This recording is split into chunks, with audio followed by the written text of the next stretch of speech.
नमस्कार दोस्तों, स्वागत है आप सबका। जी हाँ, यह पंक्तियाँ बहुत कुछ हमारे बॉलीवुड को बखूबी बयां करती हैं। जहाँ कभी कोई फलक का सितारा होता है तो वक्त के इसका तारा होता है। आज हम एक ऐसे ही परिवार के बारे में बताएंगे जो कभी फलक से जनहित तो जमीन से फिर से फलक तक पहुंचा, और जिसे हम गोविंदा परिवार के नाम से जानते हैं। बॉलीवुड में इसकी नींव डाली थी गोविंदा के पिता अरुण कुमार आहूजा ने, जो खुद एक फिल्म निर्माता और अभिनेता थे, और इस परिवार के स्तर पर चमकदार सितारे हैं। बॉलीवुड के हीरो नंबर 1 जिन्हें हम गोविंदा के नाम से जानते हैं। गोविंदा के परिवार ने बॉलीवुड को बेहतरीन कलाकारों से नवाजा है। तो आइए एक एक करके आप सभी को इस परिवार के हर सदस्य से मुलाकात करवाते हैं। इसकी शुरुआत करते हैं। गोविंदा के माता पिता निर्मला देवी है और अरुण आहूजा हैं। जनवरी 1978 को वर्तमान पाकिस्तान के पंजाब प्रांत के गुजरांवाला में जन्मे अरुण का असली नाम गुलशन सिंह है।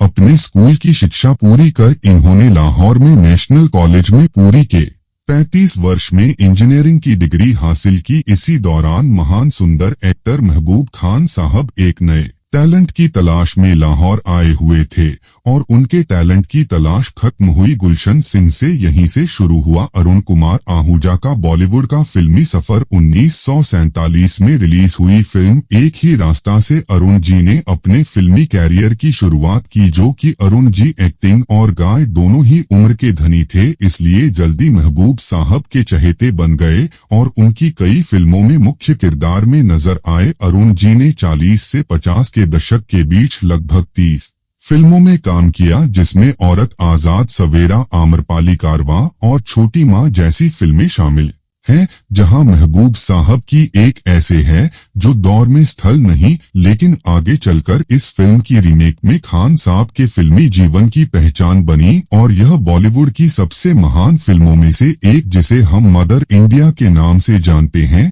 फिर 1954 में आई औलाद। इसके बाद अरुण ने फिल्मों से संन्यास ले लिया और निर्माण में हाथ आजमाया। इन्होंने अपने जीवन में एक ही फिल्म का निर्माण किया जो पूरी तरह से फ्लॉप रही, और इसी के साथ में सुनहरा दौर भी खत्म हो गया। रकम इतनी बड़ी थी कि अरुण जी को अपने बंगले और जायदाद को बेचकर मुंबई के कार्टर रोड से विरार में आकर बसना पड़ा। इन सभी असफलताओं से अरुण जी बहुत टूट गए और इसके कारण का स्वास्थ्य भी गिरने लगा, जिसके बाद वह कभी भी लाइमलाइट में नहीं आए और 1998 में इस दुनिया से रुखसत हो गए। गोविंदा की मां निर्मला देवी भी फिल्मों में एक्टिंग करती थी और शास्त्रीय गायिका थी। अपने परिवार के बुरे दौर में इन्होंने बड़ी कुशलता से अपने परिवार को संभाला और रेडियो स्टेशन में काम करके बच्चों का पालन पोषण किया। निर्मला देवी बनारस से ताल्लुक रखती थी। उनके पिता वासुदेव प्रताप सिंह पेशे से जौहरी थे और शहर में एक समृद्ध व्यवसाय के मालिक थे। इनका संबंध बनारस घराने के प्रसिद्ध तबला वादक लक्ष्मण है, जो इनके भाई लगते हैं। निर्मला देवी का 1996 को 69 वर्ष की आयु में मुंबई में निधन हो गया था। अरुण और निर्मला देवी की 4 संतानें थी, जिसमें 4 बेटियां और 2 बेटे शामिल हैं। तो बात करते हैं इनके संतानों की। इसकी शुरुआत करेंगे। परिवार की धूल है और सबसे सफल व्यक्ति गोविंदा से 31 दिसंबर 1963 को जन्म। गोविंदा आज बॉलीवुड के सबसे प्रसिद्ध अभिनेताओं में से एक माने जाते हैं। अपनी बेहतरीन एक्टिंग और डांसिंग स्टाइल के कारण फिल्म इंडस्ट्री के सबसे चर्चित कलाकारों में से गोविंदा को राजा बाबू, हीरो नंबर 1 और चीची के नाम से भी जाना जाता है। कॉलेज से कॉमर्स में डिग्री हासिल करने के बाद इन्होंने नौकरी करने का फैसला किया, क्योंकि मां निर्मला देवी चाहती थी कि वह बैंक में काम करें और फिल्मों से दूर रहें। इसी सिलसिले में गोविंदा ने कई जगह नौकरी पाने की कोशिश की, लेकिन असफल रहे। यहां तक कि गोविंदा को होटल ताज में मैनेजर की नौकरी से मना कर दिया गया था, क्योंकि अंग्रेजी भाषा का ज्ञान नहीं था। लेकिन नीति में कुछ और ही निर्धारित था। हालांकि गोविंदा की मां नहीं चाहती थी कि गोविंदा फिल्मों में काम करें, लेकिन गोविंदा तो गोविंदा बनने के लिए ही पैदा हुए थे। इसी बीच गोविंदा ने डिस्को डांसर फिल्म देखी गोविंदा के अंदर के हीरो को जगा दिया और अप्रैल थी गोविंदा ने डांस के वीडियो बनाकर फिर मदरसे में बांटना शुरू किया और मां से चोरी छुपे उनके ऑडिशन देने लगे। उनकी मेहनत रंग लाई और गोविंदा को उनकी पहली फिल्म मिली 1986 में आई इल्जाम, जिसमें गोविंदा ने शशि कपूर और शत्रुघ्न सिन्हा जैसे दिग्गज कलाकारों के साथ स्क्रीन साझा किया। हीरो के तौर पर उनकी पहली फिल्म थी टैन बदन। इसी बीच गोविंदा को B.R. चोपड़ा साहब ने महाभारत में अभिमन्यु के किरदार के लिए सिलेक्ट किया, लेकिन होने को तो कुछ और ही मंजूर था। गोविंदा को एक फिल्म लव 86 मिल गई, जिसके बाद गोविंदा ने महाभारत में काम करने से इनकार कर दिया। लव 86 की सफलता ने गोविंदा को रातों रात स्टार बना दिया। इस साल से गोविंदा इस कदर फेमस हुए कि इसी साल गोविंदा ने 40 से अधिक फिल्म साइन की और तब से लेकर अब तक वह 165 से अधिक फिल्मों में नजर आ चुके हैं।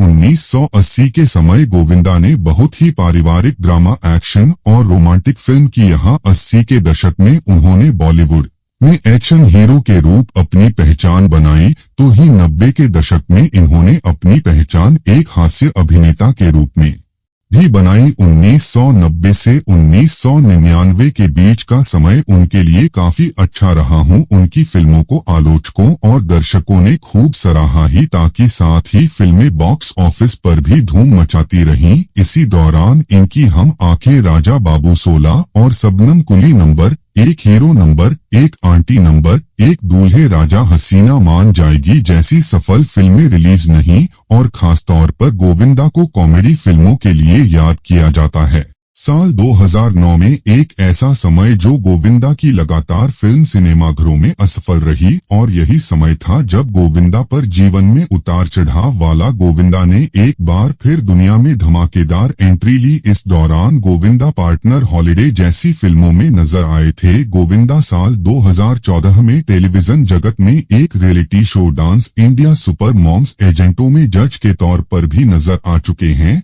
2017 में इन्होंने आ गया हीरो फिल्म का निर्माण किया, जिसमें यह खुद मुख्य भूमिका में थे, लेकिन यह फिल्म पूरी तरह से फ्लॉप रही। गोविंदा जब हिंदी सिनेमा में आए थे वह रेडिसन और रोमांस का मौका था। उस समय कॉमेडी के क्षेत्र में कोई ऐसा हीरो नहीं था जब फिल्मों में लीड रोल निभा सके। गोविंदा के आगमन ने हिंदी फिल्मों में हास्य से भरपूर फिल्मों के दौर को प्रत्यार्पित मिला। यह कहना गलत नहीं होगा कि गोविंदा न सिर्फ कॉमेडी में बेहतरीन थे, बल्कि डांस और ड्रामा में भी उनका कोई जवाब नहीं था। गोविंदा की प्रसिद्ध और अभिनय प्रतिभा का अंदाजा इस बात से लगाया जा सकता है कि वह तो 1999 में BBC न्यूज के द्वारा उन्हें पूरी दुनिया में रंगमंच के दशक में सबसे महान सितारे के रूप में सम्मानित किया गया। अब बात करते हैं गोविंदा की दूसरी पारी की, जो थी राजनीति जाए, और गोविंदा ने फिल्म जगत में अपना लोहा मनवाया, वहीं उन्होंने राजनीतिक क्षेत्र में भी अपना अहम योगदान दिया। महाराष्ट्र मुंबई के उत्तर क्षेत्र में गोविंदा ने भारतीय राष्ट्रीय कांग्रेस पार्टी की तरफ से साल 2004 में 7वें सांसद के रूप में चुनाव लड़ा और विजयी रहे। बात करें गोविंदा के निजी जीवन की, तो गोविंदा ने 11 मार्च 1987 को सुनीता से शादी की। गोविंदा और सुनीता के 2 बच्चे हैं। इनका नाम है यशवर्धन आहूजा और टीना आहूजा। सुनीता फिल्मों से दूर गोविंदा का काम संभालती हैं, तो उनके बच्चे फिल्मों में अपना करियर बनाने की तैयारी में लगे हुए हैं, और उनकी बेटी सेकंड हैंड हस्बैंड से फिल्मी दुनिया में कदम रख चुकी हैं। अब बारी आती है गोविंदा के बड़े भाई कीर्ति कुमार की। अपने पिता की राह पर चलते हुए कीर्ति कुमार ने भी फिल्मी दुनिया को ही चुना। कीर्ति ने जल्द ही कम उम्र में कैमरे का सामना 1960 की फिल्म अनुराधा में किया। इसके बाद फिर घर की लाज में नजर आए, लेकिन कीर्ति कुमार दोनों फिल्मों में आए थे। वह दौड़ दिलीप कुमार,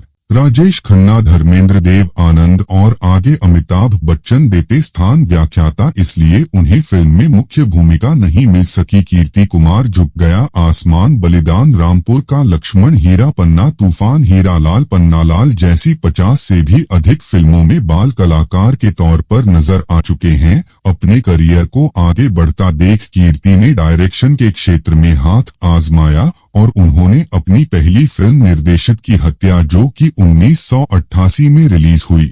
थी। इस फिल्म में उनके भाई गोविंदा हीरो थे और यह गोविंदा की अब तक की सबसे बेहतरीन फिल्म के रूप में जानी जाती है। इसके बाद राधा का संगम, 2 आंखें 12 हाथ, आंटी नंबर 1 और सुख जैसी फिल्मों का निर्देशन किया। एक्टिंग के साथ साथ कीर्ति जी में गायन का मूर्ति है और उन्होंने हत्या, राधा का संगम और 2 आंखें 12 हाथ फिल्म में अपनी आवाज दी थी। लेकिन इतनी सब प्रतिभा होने के बावजूद भी कीर्ति कुमार को मुकाम हासिल नहीं हो सका जिसके वह हकदार थे। यह जानकारी गोविंदा फैमिली की। उम्मीद करते हैं कि आपको यह वीडियो पसंद आया होगा। वीडियो अच्छी लगी हो तो प्लीज इसे लाइक करें, शेयर करें और चैनल पर हो तो प्लीज इसे सब्सक्राइब जरूर करें, साथ में फॉलो करें फेसबुक। तो दोस्तों मिलते हैं अगले वीडियो में एक और नई कहानी के साथ। तब तक के लिए नमस्कार।